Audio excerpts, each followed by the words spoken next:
Kabanata 741. Samantala, sa kwarto ni Carlos, euphoric siya. Nang makita niya kung paano ang negatibong enerhiya mula kay Laena ay patuloy na sinisipsip sa puyo ng tubig. Sa lalong madaling panahon, ako ang magiging pinakabatang martial arts grandmaster sa martial arts world. Lahat ay magiging ganoon. Inggit sa akin noon. Kapalit ng mas mabilis na paraan para mapataas ang kanyang kakayahan. Kinailangan ni Carlos na isuko ang kanyang kakayahan. Pagkalalaki, gayunpaman, ito ay itinuring na isang karapat-dapat na kalakalan sa kanya. Sa mundo ng martial arts, personal na kakayahan lang ang mahalaga. Ang mga babae ay walang katuturan. Sakto namang may nagtulak sa pinto ng kwarto niya. Nang makita iyon, dali-daling inilayo ni Carlos ang puyo ng tubig sa pamamagitan ng pagwagayway ng kanyang kamay bago tumitig sa nang hihimasok. Hoy! *****. Hindi ka ba marunong kumatok? Angal ni Carlos. Ginoo. Zerb. May nangyari sa aming magic spring. Natuyo na. Nag-aalalang sabi ng tao. Ano? Natigilan si Carlos. Anong nangyari? Paano kaya iyon? Umiling ang taong iyon at sumagot. Wala akong nikatiting na ideya. Nagmamadali akong lumapit para tingnan ng makarinig ako ng malakas na pagsabog kanina. Pagdating ko doon, wala na yung tubig. Sinulyapan ni Carlos si Laena bago inilipat ang tingin sa taong iyon at sinabing, dalhin mo ako doon. Paano nangyari ang ganoong bagay? Ang Magic Spring ay isang mahalagang bahagi ng Empyrean Sect. Kung wala ito, hindi magiging ganoon kalakas ang mga miyembro ng Empyrean Sect. Sa madaling salita, ang Magic Spring ang nag-iisang dahilan kung bakit maaabutan ng Empyrean Sect ang lahat. Iba pang angkan sa Timog Kanlurang rehiyon. Kaya naman, laking gulat ni Carlos nang marinig niya ang balita. Ano ang sasabihin ko kay tatay pagbalik niya? Pagkalabas ni Carlos ng kwarto, may pumasok sa bintana. Si Jared iyon. Sa puntong iyon, nanghihina si Laena na hindi man lang makapagbitaw ng salita.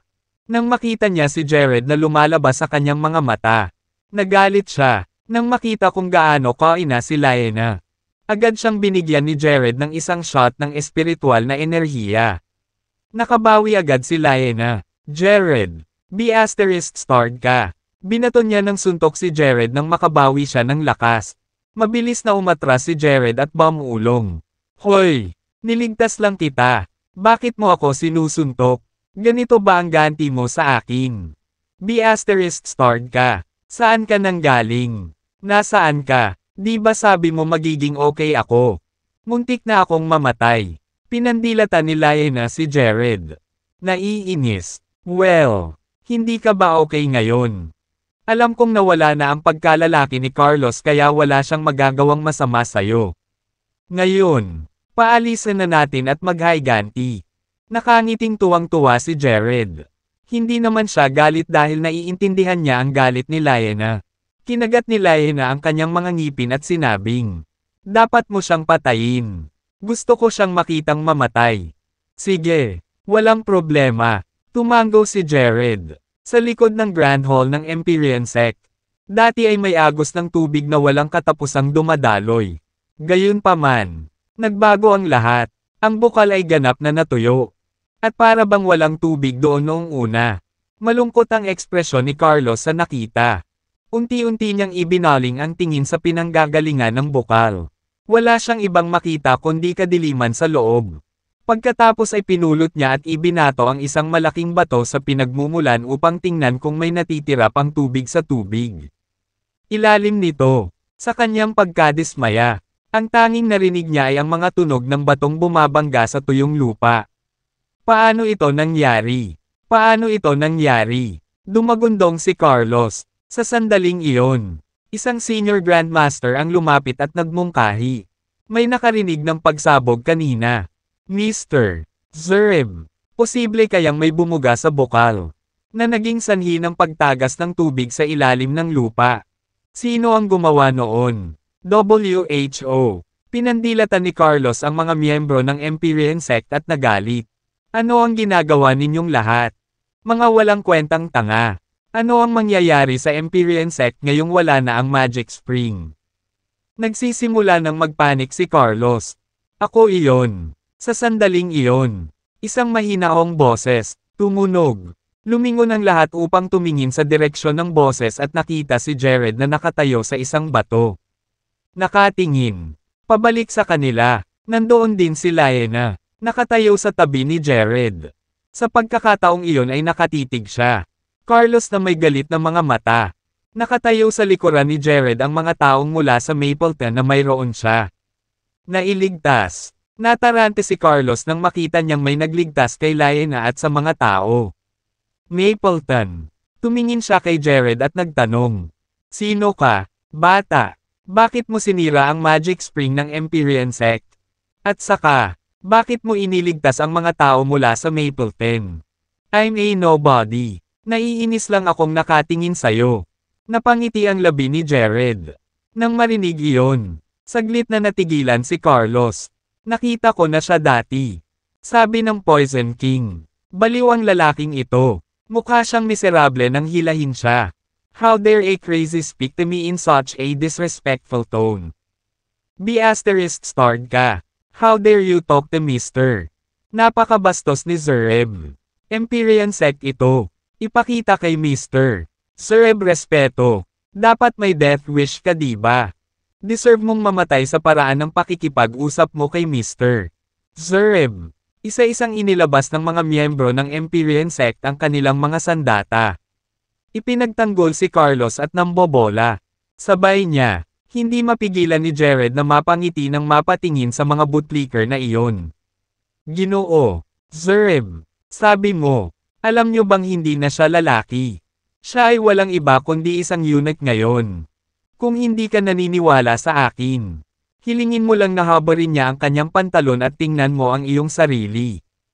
Nagulat ang mga miyembro ng Empyrean sect nang marinig iyon dahil karamihan sa kanila ay hindi.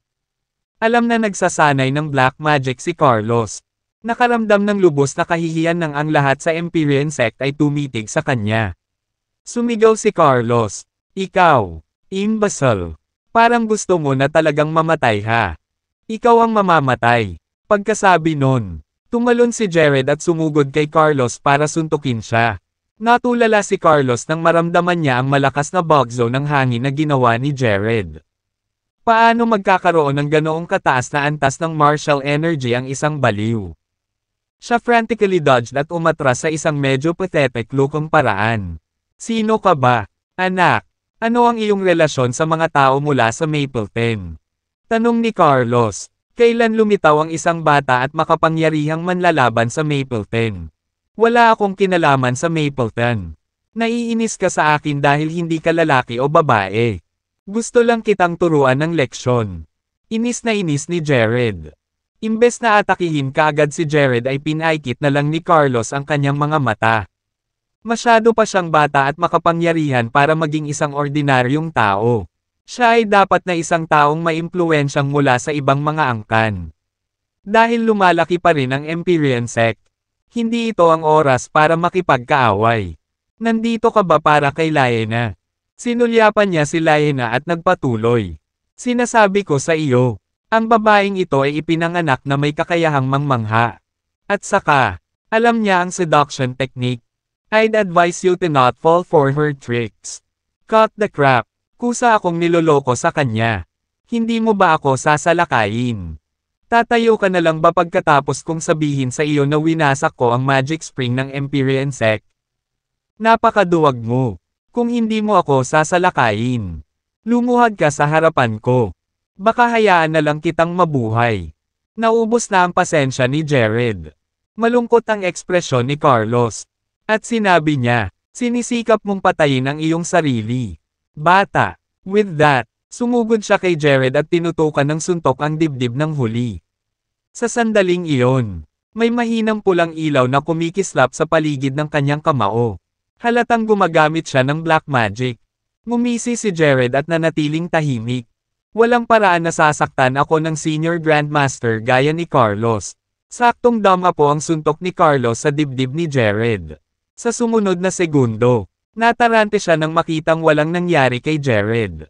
Sa katunayan, si Jared ay hindi rin gumalaw ng 1 pulgada pagkatanggap ng suntok na iyon. Dahil sa gulat, isang napaatras si Carlos ng ilang hakbang. WHO. Dahil ikaw ba? Paano malakas ang katawan mo? Sinabi ko na sa iyo. Hindi ka karapat-dapat na malaman ang alinman sa mga ito. Nakasulat sa buong mukha ni Jared ang paghamak. Lalong naguluhan si Carlos. Naningkit ang gilid ng kanyang mga mata nang sabihin niyang, sa tingin mo ba natalo mo na ako? Nakalimutan mo na ba itong Empyrean sect? Ang lamig ng boses niya at nakakatakot. Nagsisimula na siyang mawala ng gana dahil walang humpay na pinapahiya siya ni Jared. Alam kong umaasa ka sa negatibong enerhiya ng kababaihan para palakasin ang iyong sarili. To be honest, naiinis ako sa'yo. Natatakot ako na baka madumihan ko ang aking mga kamay kapag ako mismo ang papatay sa iyo. Pagkasabi nun, umarte si Jared na parang nasusuka. Paano mo nalaman ang tungkol dyan? Gulat na gulat si Carlos.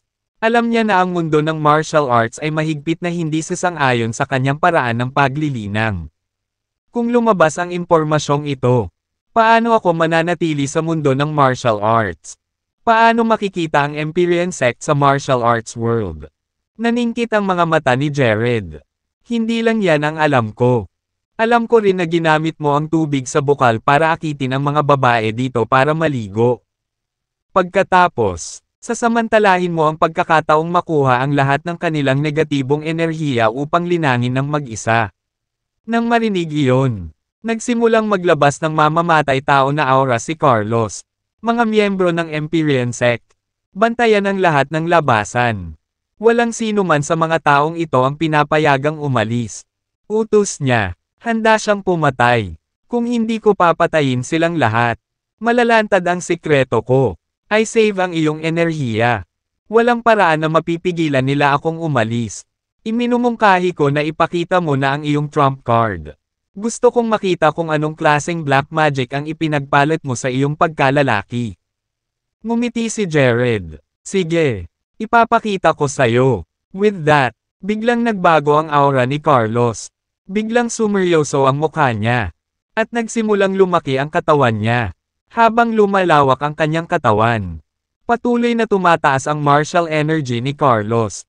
Biglang bumalot sa paligid ang nakakatakot na aura. Umalis ka. Nag-aalalang babala ng isa sa mga senior grandmaster ng Empyrean sect bago dinala ang iba pang miyembro. Malayo, sinabihan niya ang mga miyembro ng Empyrean sect na tumakbo dahil alam na alam niya ang black magic ni Carlos. Kaya naman, alam niya kung gaano nakakatakot at madyugo ang lahat.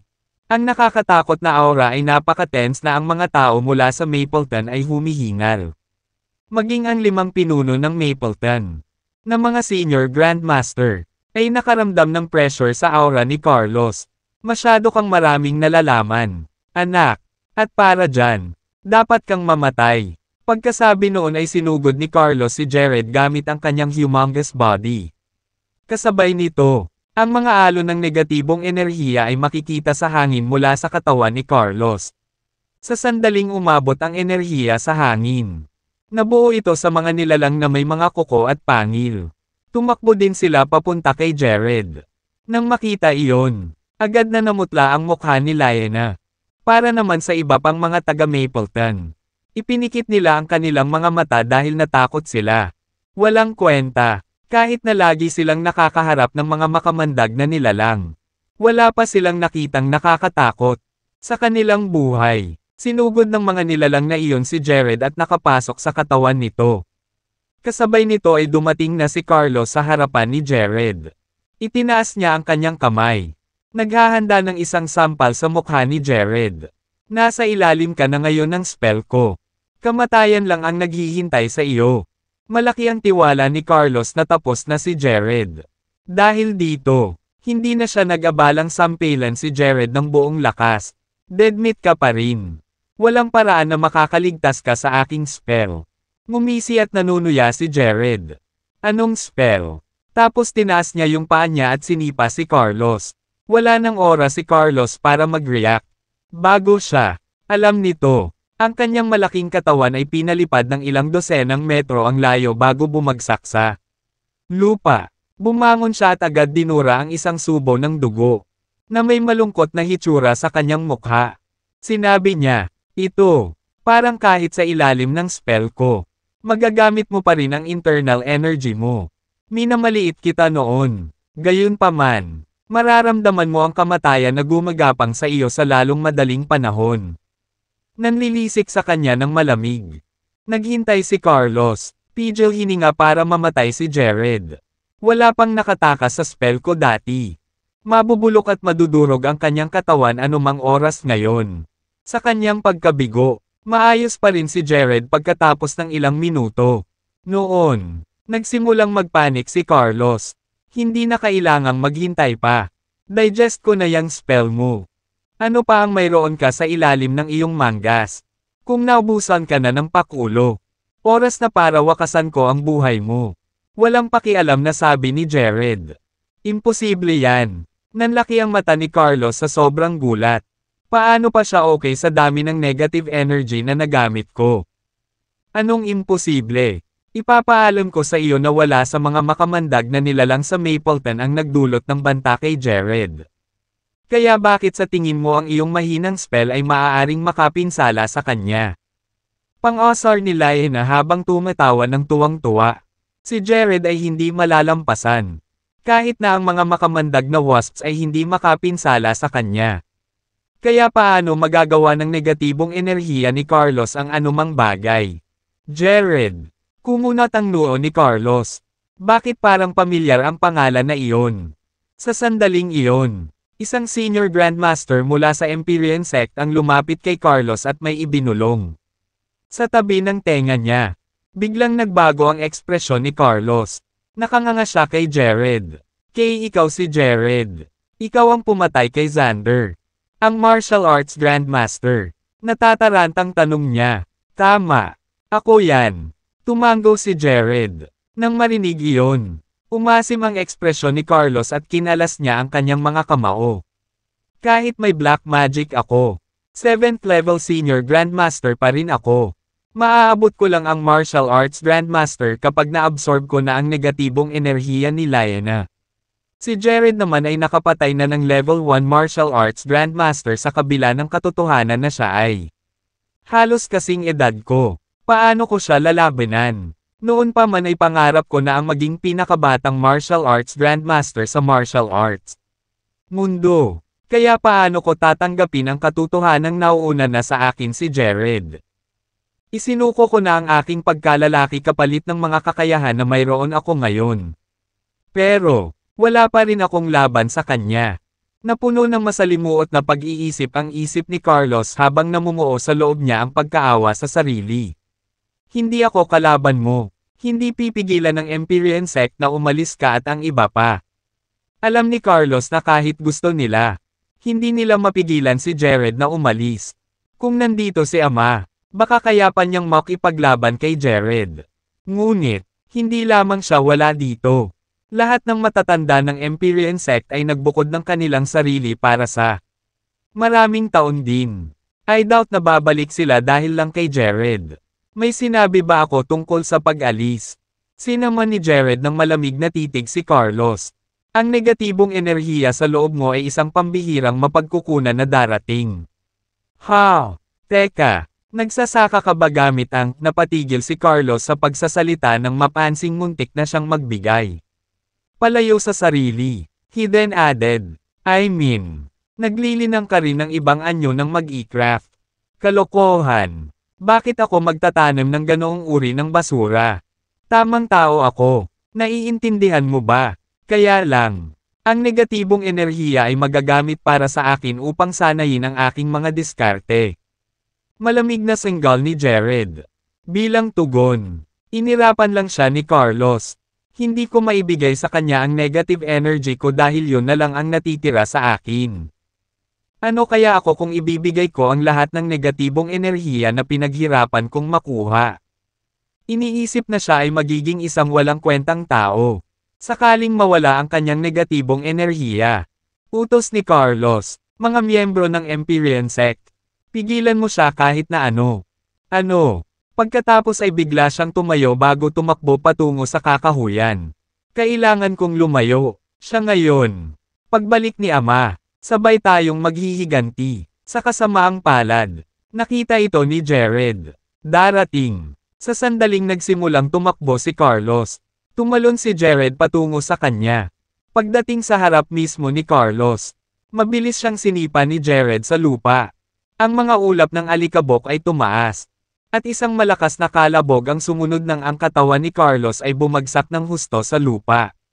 Napakaraming puwersa ang nakaimpake sa likod ng sipa kaya napadpad siya ng 1 metro ang lalim sa lupa. Epekto, Ginoo, Zereb, sigaw ng mga miyembro ng Empyrean Sect. Nang makita iyon, lahat sila ay tumakbo patungo kay Carlos upang hukayin siya. Sa oras na mailabas siya, lahat ng buto sa kanyang katawan ay nabasag na. Malubha siyang nasugatan kaya kailangan niyang hawakan siya ng kanyang mga miyembro dahil hindi na siya makatayo. Sa kanyang sarili, "How dare you try to run away from me?" Malamig na tinitigan siya ni Jared. "Pakiusap, hayaan mo akong mabuhay. Jared, maaari mong kunin ang lahat mula sa Empyrean Sect. Ang kailangan mo lang gawin ay bitawan mo ako." Pakiusap ni Carlos. Itinuring niya na hindi pa huli ang lahat para sa paghihiganti. Kung pumayag si Jared na mabuhay siya, magiging martial arts grandmaster siya at maghihiganti. Kasama ang kanyang ama, hayaan kang mabuhay. Ngumisi si Jared at idinagdag. Kung pakakawalan kita ngayon, tiyak na babalik ka para sa akin sa hinaharap. With that, he dashed towards Carlos. Nang makita iyon, sinubukan ng mga miyembro ng Empyrean Sect na sumusuporta kay Carlos na pigilan si Jared. Gayunpaman, lahat sila ay pinalipad sa himpapawid nang magpakawala si Jared ng isang alon ng martial energy. Nang walang suporta mula sa kanyang mga miyembro, nagsimulang bumagsak muli si Carlos sa lupa. Gayunpaman, bago pa niya maabot ang lupa, inabot ni Jared ang kanyang kamay at hinawakan ang kanyang ulo. Sa sandaling iyon, naramdaman ni Carlos ang napakalaking puwersa ng paghila sa kanyang ulo. Kaya lang, lahat ng negative energy sa elixir field niya ay naabsorb ni Jared. Natuto ka na ba ng astral attraction? Habang nanlalaki ang mga mata ni Carlos sa takot, pilit niyang sinubukang lumaya. Sa kasamaang palad, ang kanyang mga pagsisikap ay walang saysay.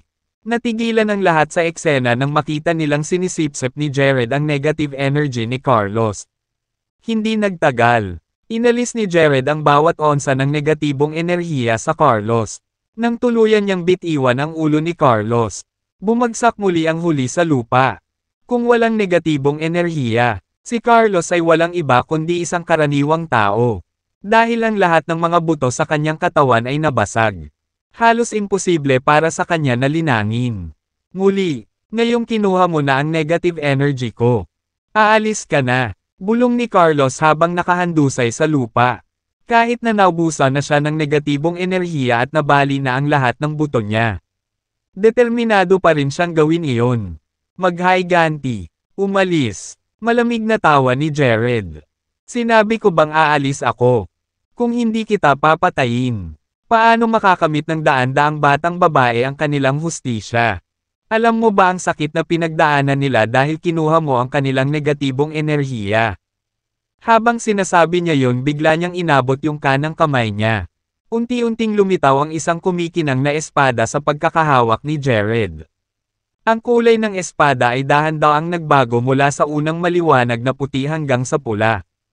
Isang maladugong likido ang makikitang umaagos sa loob ng espada. Kakakuha ko lang nitong Dragon Slayer sword ngayon. Ay debo ko ito sa dugo mo. Isang pulang kinang mula sa talam ang sumirit sa hangin ng indayog ito ni Jared. Takot na takot si Carlos habang sumisigaw. Hindi. Mangyaring huwag. Isang malakas na putok ang narinig sa sumunod na segundo. Nang mawala ang pulang kislap ay nawala rin ang katawan ni Carlos. Ang kanyang katawan ay pinasingaw ng pulang kinang na ibinubuga ng espada. Wow! Ang Dragon Slayer sword na ito ay makapangyarihan. Dahil hindi pa ginamit ni Jared ang Dragon Slayer sword dati. Nagulat siya nang makita kung gaano ito kalakas. Lahat ng mula sa Empyrean Sect ay natigilan ng sila. Nakita nila si Carlos na nawala sa harapan nila. Sa sobrang takot ay hindi na sila nakaramdam ng galit. Sa gayon, sandali, nadama nila na para bang si Jared ay isang Diyos mula sa langit. Ito ay hindi maikakaila na isang nakakabighaning tanawin.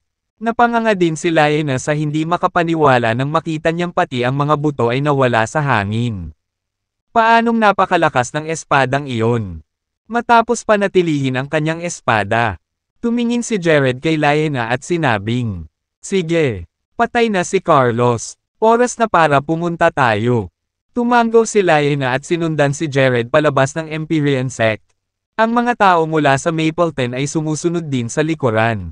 Habang naglalakad siya sa mga miyembro ng Empyrean Sect, hindi nakalimutan ni Jared na sumulyap sa kanila. Nang makita nila iyon ay nagsitakbuhan silang lahat sa takot. Hindi lang siya napigilan ng mga ito sa pag-alis. Ngunit wala ni isa sa kanila ang nangahas na tingnan man lang si Jared sa mga mata. Matapos umalis sa paligid ng Empyrean Sect, sinubukan ng 5 pinuno at ng mga tao ng Mapleton na panatilihin. Kasama nila Jared at Laena. Ngunit ang duo ay walang pagnanais na bumalik sa Mapleton. Pagkatapos ng lahat, pumayag lang si Jared na pumunta sa Empyrean Sect para sa Spirit Spring. Wala siyang interes sa kapakanan ng mga tao sa Mapleton. Bagamat alam ni Jared na ang Empyrean Sect ay tiyak na hahabulin muli si Mapleton sakaling mab-aigo sila. Humingi ng paghihiganti sa kanya. Wala siyang obligasyon na panatilihing ligtas ang mga tao ng Mapleton. Iyon ang katotohanan ng mga awayan sa pagitan ng mga angkan na iyon. Ang mga mahihina ay palaging itinutulak sa paligid. Ang tanging paraan upang mabuhay ay palakasin ang sarili sa halip na umasa sa iba upang mag-alok ng proteksyon. Sumakay silang dalawa sa isang eroplano at nagtungo sa Horrington. Pagkaraan ng ilang araw na hiwalay, sinisimulan na ni Jared na mamiss si Josephine at ang iba pa. Lalo na ngayong nalaman niyang si Josephine ay nagninangas na constituent. Iniisip ko kung ano ang maaari niyang makamit pagkatapos ng paglilinang. Gayunpaman, wala nang makita sina Josephine at Lisbeth nang dumating sina Jared at Laena sa mansion sa Dragon Bay. Sinubukan ni Jared na tawagan. Ngunit hindi niya makontak ang alinman sa kanila. Pagkatapos noon, tinawagan ni Jared sina William at Walter para tingnan kung alam nila kung nasaan sina Josephine at Lisbeth. Nagsisimula siyang mag-alala nang walang alam sa kanilang dalawa kung nasaan ang mga babae. Noon, naalala ni Jared na kasama nila si Rayleigh noong umalis siya. Dapat maayos sila. Pagkatapos ng lahat, hindi maraming tao sa mundo ng martial arts ang maaaring kunin si Rayleigh. Matapos ang buong araw na paghahanap, hindi pa rin sila mahanap ni Jared. Ang kanyang mga tawag kay Rayleigh ay hindi rin nagtagumpay. Sa huli, nagpasya siyang huwag nang hanapin pa ang mga ito. Dahil magkasama silang lahat, I guess walang masamang mangyayari. Nang malapit na ang ika-15 ng Hulyo, nagpasya si Jared na simulan ang kanyang paglilinang. Nagkataon na dumating si Tessa na may dalang carload ng mga espiritual na bato. Nagulat si Tessa nang makita niya si Laena sa mansyon kasama si Jared. Bagamat nakita na niya sina Josephine at Lisbeth sa paligid, hindi pa rin niya maiwasang malungkot kapag may nakita siyang ibang magandang babae na kasama niya. Hindi ko alam na napakaraming babae ang nasa tabi mo, Mr. Pagkakataon. Para kang nakakakuha ng walang katapusang daloy ng mga dilag. Bakas ng selos ang maririnig sa boses ni Tessa. Nagkakamali ka, MS. Snyder. Kaibigan ko lang siya. Walang magawang sagot ni Jared. Kaibigan lang. Gayunpaman, kayong dalawa ay nananatiling mag-isa. Nasaan si MS, Sullivan at ang iba pa? Napasulyap si Tessa sa mansyon at nagtanong. Lumabas na sila. Sa pamamagitan ng paraan, marahil ay dapat kang kumuha ng ibang tao upang magpadala ng mga espiritual na bato sa hinaharap. Ibig kong sabihin, hindi ba medyo kakaiba para sa iyo? Isang superstar, na gawin ito ng mag-isa. Ayaw ni Jared na ipadala ni Tessa ang mga espiritual na batong iyon dahil masasabi niyang may nararamdaman ito. Kanya, dahil hindi pareho ang nararamdaman niya sa kanya. Mas gugustuhin niyang huwag siyang pangunahan. Bakit? Dahil ba ayaw mo akong makita? Biglang naging malungkot ang ekspresyon ni Tessa. Alam kong marami kang magagandang babae sa paligid mo. Gayunpaman, mas masama ba ako kaysa alinman sa kanila sa mga tuntunin ng hitsura at katayuan? Ito ay isang hindi pagkakaunawaan. MS. Snyder. Hindi yun ang ibig kong sabihin. Ito ay isang awkward na sandali. At nahihirapan si Jared na ipaliwanag ang kanyang sarili. Sa sandaling iyon, naramdaman ni Tessa ang malakas na bugzo ng hangin. Humihip papunta sa kanya. Dahil sa takot, napaatras si Tessa at bumagsak sa sahig. Alam mo ba kung ano ka?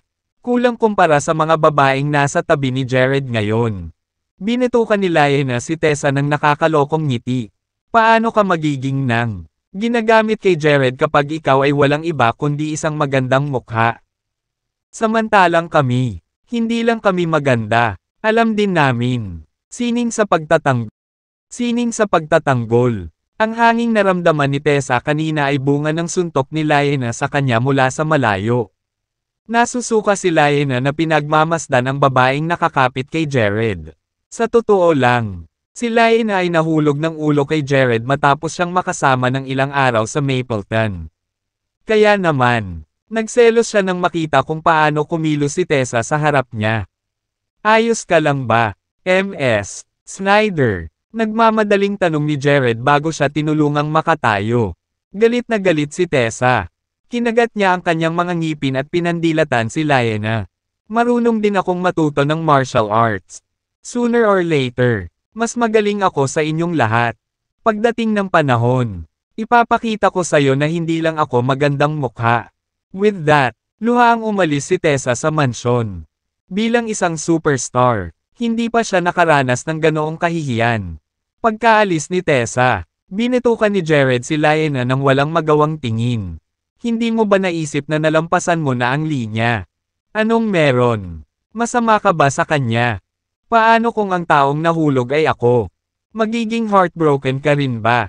Tumingin si Lyanna kay Jared na may pag-asa sa mga mata habang naghihintay ng diretsyong sagot. I think may niluluto ako sa kusina. Mas mabuting tingnan ko ito. Napayuko si Jared at tumakbo papunta sa kusina dahil hindi niya alam ang isasagot sa kanya. Bilang tugon, kinagat ni Lyanna ang kanyang mga labi at mahinang bumulong sa sarili. Wala akong pakialam kung gaano karaming babae ang nasa tabi mo. Hahawakan kita sa wakas. Pagkatapos ng simpleng hapunan, nagkulong si Jared sa kanyang silid at nagtanim. Siya ay umaasa na sa tulong ng mga espiritual na bato. Siya ay makakabangon sa pamamagitan ng isang paglilinang. Antas. Habang nakaupo sa kanyang kama na nakatiklop ang kanyang mga paa, sinimulan ni Jared ang kanyang focus technique. Kaagad, ang mga espiritual na bato sa labas ng bakuran ay nagsimulang maglabas ng malalaking alon ng espiritual na enerhiya. Ang espiritual na enerhiya pagkatapos ay sumugod sa kanyang katawan. Gayunpaman, wala sa espiritual na enerhiya ang pumasok sa loob ng elixir field ni Jared. Sa halip, lahat ito ay hinigop ng Dragon Slayer Sword. Matapos ang isang buong gabi ng paglilinang, natanto ni Jared na ang espiritual na enerhiya sa kanyang katawan ay nanatiling pareho. Kasabay nito, ang buong carload ng mga espiritual na bato ay naglaho. Napakunot naman ng noo si Jared dahil sa lungkot. Kailangan ba ng Dragon Slayer Sword ang espiritual na enerhiya? Hindi ko man lang mapunan ang sarili kong espiritual na enerhiya sa oras. Ngayon kailangan ko ring magtanim sa ngalan ng espada. Oras na ng almusal. Sakto. Tapos na si Lyanna sa paghahanda ng almusal para kay Jared. Sa sandaling lumabas si Jared sa kanyang silid. Nakita niya ang isang mesa na puno ng masasarap na pagkain. Hindi ko alam na marunong ka pala magluto. Kaya ko lahat ng gawaing bahay. Noong nasa Mapleton ako, ginagawa ko ang lahat ng mag-isa. Napangiti si Lyanna at idinagdag. Kung pakakasalan mo ako, magkakaroon ka ng masaganang almusal araw-araw. Saglit na natigilan si Jared nang marinig iyon. Bakit napakadirekta niya? Hindi ko akalain na siya ay isang mapurol na tao. Kung sa bagay, mas magaling magluto si Lyanna kumpara kina Josephine at Lisbeth. Tigilan mo na ang kalokohan mo. May girlfriend ako. Ngumiti ng alanganin si Jared at umupo sa mesa. E paano kung may girlfriend ka? Hindi mo ba alam na pinapayagan ng martial arts world ang polygamia? Sa Mapleton, medyo marami sa mga lalaki ang may ilang asawa. Prangkang sagot ni Liana. Well, si Mapleton iyon. Dito, walang ganoon. Mayroon kaming mga monogamous na relasyon at ginagawa namin ang pagkakapantay-pantay ng kasarian dito. Sabi ni Jared habang siya ay kumakain. Paano ito kung ganoon? Ako ang magiging asawa mo. Hindi ba ako karapat-dapat na maging asawa mo? Habang sinasabi niya iyon ay idiniin niya ang katawan niya kay Jared. Nang malapit nang magpanik si Jared. May tao. Tinulak ang pinto ng mansyon. Pumasok sina Tommy at Phoenix. Nang makita ang eksena sa loob ng mansion, napalingon agad sina Tommy at Phoenix. Paumanhin, Mr. Chance. Kami, hindi ko alam na may hobby ka pala sa umaga. With that, the duo was about to leave when pinigilan sila ni Jared at sinabing, tumigil ka nga dyan. Kaka-breakfast ko lang. Walang nangyayari dito. Habang nagsasalita siya, sinamantala niya ang pagkakataon na tumayo at lumayo kay Liana. Paano niyo nalaman na bumalik ako? Tanong ni Jared. Simula nang bumalik siya ng Mapleton ay hindi na niya ipinaalam sa kanilang dalawa dahil ayaw niyang guluhin ang kanilang mga pagsisikap na palakasin ang kanilang sarili. Nang makita kung paano lumalakas ang lahat ng ating mga kalaban, walang gaanong magagawa sina Tommy at Phoenix. Hinaharap kong mananatili sila sa pagiging Grandmaster. Sa katunayan, alam na alam ni Tommy at Phoenix ang kanilang mga limitasyon. Kalahati. Kung hindi nila palakasin ang kanilang sarili, maaari silang magdulot ng mas maraming problema kaysa sa kanilang lutesin. Sila, kaya naman, nagsumikap silang magtanim sa tulong ng mga pampalakas na table task ni Jared. Ginoo, sinabi sa amin ni Grange. Nagmamadaling sagot ni Tommy. Anong meron? Alam ni Jared na hindi sasabihin ni Walter sa kanila ang kanyang kinaroroonan ng walang dahilan. Dapat hinanap nila si Walter para magtanong tungkol sa akin. Ikaw ang usapan sa martial arts world pagkatapos mong talunin si Xander. Mr. Pagkakataon. Ngayon, ang mga estado ng Jasona at Nothana ay bubuo ng isang martial alliance. Gusto nilang ikaw ang maging pinuno. Paliwanag ni Phoenix. Hindi ako interesadong maging pinuno ng anumang bagay. Tinanggihan ni Jared ang ideya ng walang pag-aalinlangan. Masyado akong maraming bagay na dapat harapin ngayon. Ano ang pakialam ko sa ilang martial alliance? Pabayaan na ang maging pinuno nito. Nang marinig iyon, si Tommy at Phoenix ay tila nahuli sa isang mahigpit na lugar. Napansin ito ni Jared at malamig na nagtanong. Nangako ba kayo sa ibang tao na makikipag-personalize? Mga nadagdag. Natakot sina Tommy at Phoenix nang marinig iyon. Hindi kami maglalakas loob, Mr. Pagkakataon. It's just that I think you should still go over kahit hindi ka interesadong maging leader. Ang dahilan ay sinabi ng pamilya Robinson mula sa Nothana na naghanda sila ng magandang regalo para sa iyo. Tila, ang mga naunang henerasyon ng Robinsons ay mga grave looter. I think you might want to take a look at their collection of rare treasures. Mabilis na paliwanag ni Tommy. Ang pamilya Robinson. Kumunat ang noo ni Jared. Hindi pa niya narinig ang tungkol sa kanila noon. Sa palagay ko ay hindi ko narinig o nakilala ang sino mang Robinson noong nasa Herb Palace ako sa Tyhaven Town para sa Marshall. Pagtatagpo ng sining. Ginoo, malamang. Ang pamilya Robinson ay hindi isa sa mga martial arts na pamilya. Gayunpaman, medyo sikat sila sa Nothana dahil dating mga grave looter ang kanilang mga ninuno. Sinubukan ng lahat na mag-cozy up sa kanila dahil marami silang mahal at pambihirang mga kayamanan. Phoenix, ipinaliwanag. Bilang tugon, tumango si Jared. Hindi nakakagulat na hindi ko narinig ang tungkol sa kanila bago. So, hindi sila martial arts family. Kung iisipin, marahil ay hindi masamang ideya na sundan sina Tommy at Phoenix. Dahil ilang araw na lang mula ngayon ang ika-15 ng Hulyo.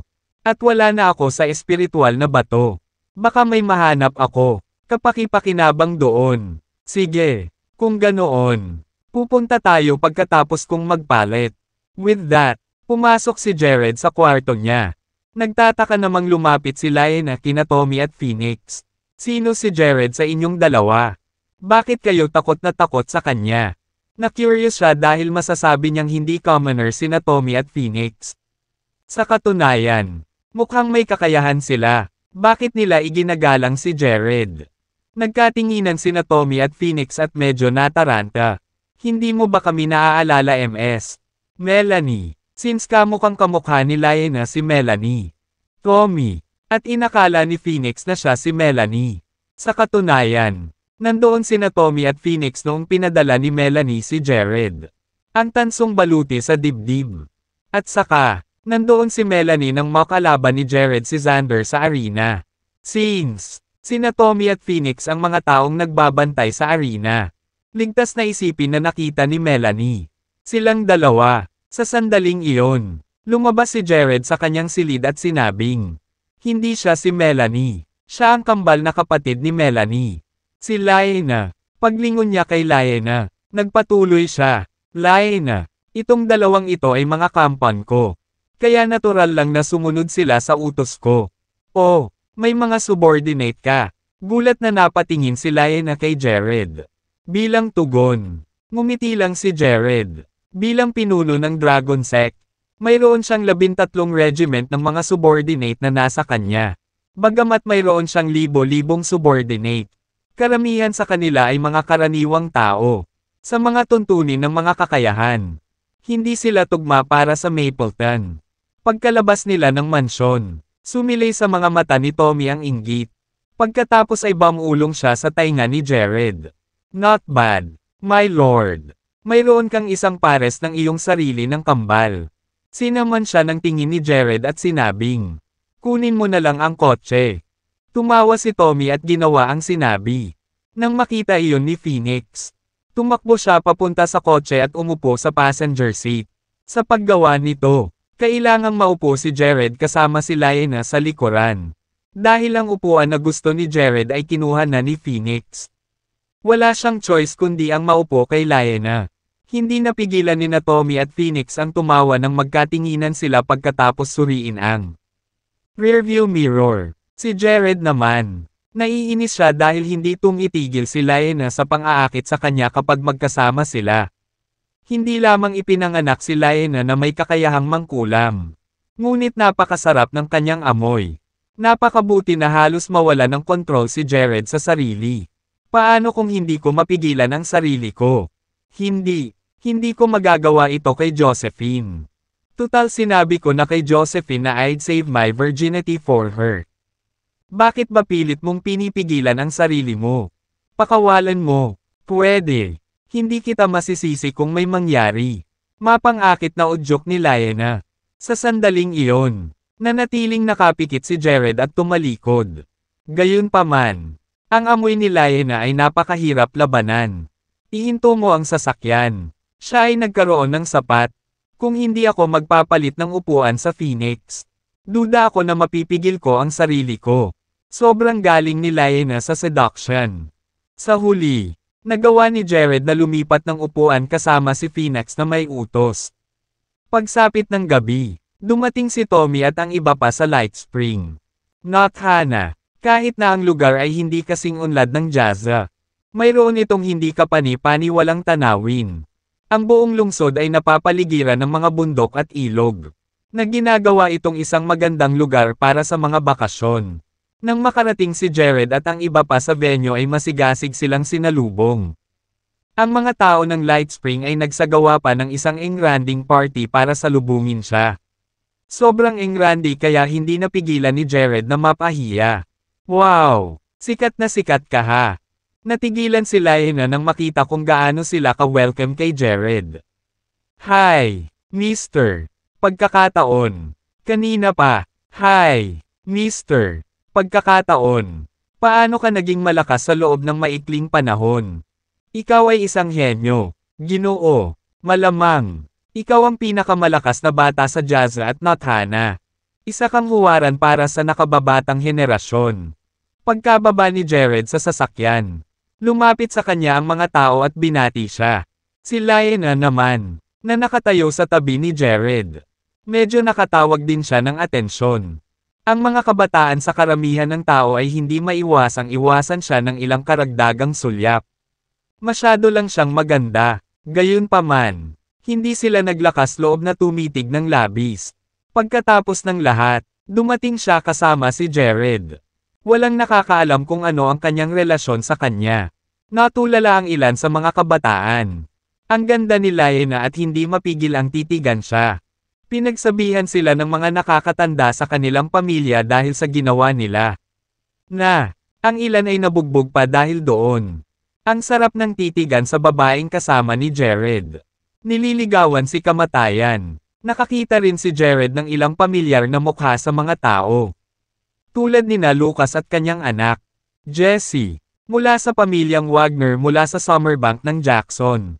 Naroon din si Lionel, ang pinuno ng Extreme Fist Gym. Nakatayo sa likuran ni Lionel ang kanyang mga alagad na sina Landon at Fred. Na nakita ni Jared sa Tyhaven Town. Dati, naroon din si Spencer, ang pinuno ng Herb Palace. Dahil ang mga taong iyon ay matagal nang kakilala ni Jared. Nilapitan nila siya upang maabyutin siya sa minsan. Gayunpaman, sa kanilang mga katayuan, sina Jesse, Landon, at Fred ay hindi kwalipikadong makipag-usap kay Jared. Dahil dito, tahimik lang na nakatayo sa gilid ang tatlong binata. Napuno ng inggit ang tatlong kabataan habang nanonood. Kahit na magkapareho sila ng edad ni Jared. Milya-milya ang layo nila sa mga katayuan at kakayahan. Kumpara sa lalaki, isang araw, Mr. Tiyak na si Chance ang magiging pinakamaliwanag na bituin sa mundo ng martial arts, komento ni Jesse. Paghanga, sa pagkakataong ito, hindi pinabulaanan ni Landon o Fred ang kanyang mga sinabi. Grandmaster pa rin si Jared sa nakaraang martial arts meet. Kahit na sa oras na iyon, siya ay tila lubhang hindi maabot. Gayunpaman, sa kasalukuyan, umunlad na si Jared sa isang yugto kung saan maaari pa niyang talunin ang isang martial arts Grandmaster, parang isang himala lang. Jesse, matapos makipagpalitan ng ilang salita sa kanyang mga kakilala mula sa martial arts world. Si Jared, napansin niya si Jesse, na nakatayo sa likuran, at tinawag niya ito, Ginoo, Chance. Si Jesse, na nasa sabik na si Jared ang unang bumati sa kanya. Agad na humakbang. Talagang isang malaking karangalan ang makausap ang lalaki sa ganoong oras. Noong nakaraan, si Tommy ay isang maliit na kilalang pinuno ng isang gang sa Horrington at isang nobody. Gayunpaman, habang nakatayo siya sa likuran ni Jared noong araw na iyon, maraming pinuno ng mga pamilya ng martial arts ang nakitang sinusubukan. Simulan ang pakikipag-usap sa kanya. Ginoo, Chance, mabilis na sumugod sina Landon at Fred para batiin din si Jared. Gayunpaman, ang dalawang lalaki ay may sobrang awkward na mga ekspresyon sa kanilang mga mukha. Naaalala kung paano sila nagkaroon. Masama ang tingin kay Jared sa nakaraang martial arts meet, lalo na kay Fred.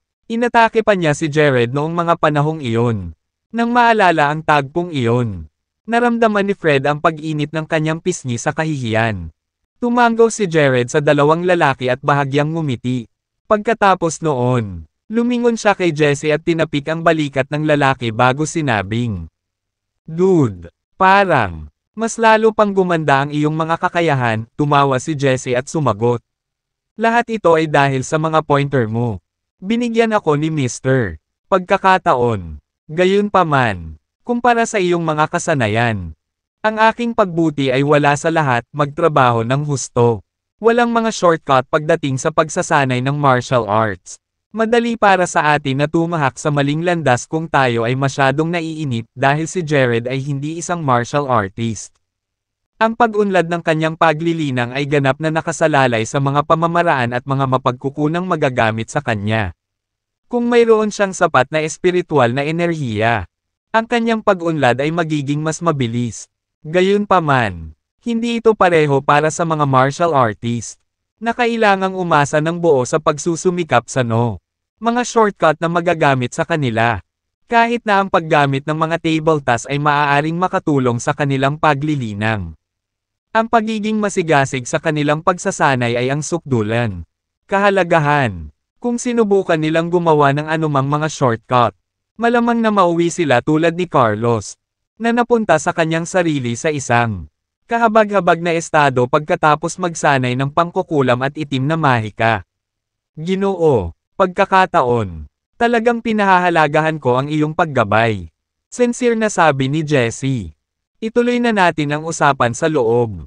Ginoo, chance. Let's go in now, pagkatapos ibigay ni Spencer ang mungkahi na iyon. Lahat ay sumunod na malapit sa likod ni Jared. Habang papasok sila sa hotel. Dahil buffet banquet, nagsimulang kumain ang lahat pagkapasok sa hotel at hindi na kinausap si Jared. Tungkol sa Marshall Alliance, pagkatapos ng lahat, ang lalaki ay nasa kalsada sa buong araw. At tila hindi angkop na magsimula. Tinatalakay kaagad ang trabaho pagdating niya. Isa itong malugod na piging, na espesyal na isinaayos upang ipagdiwang ang pagdating ni Jared.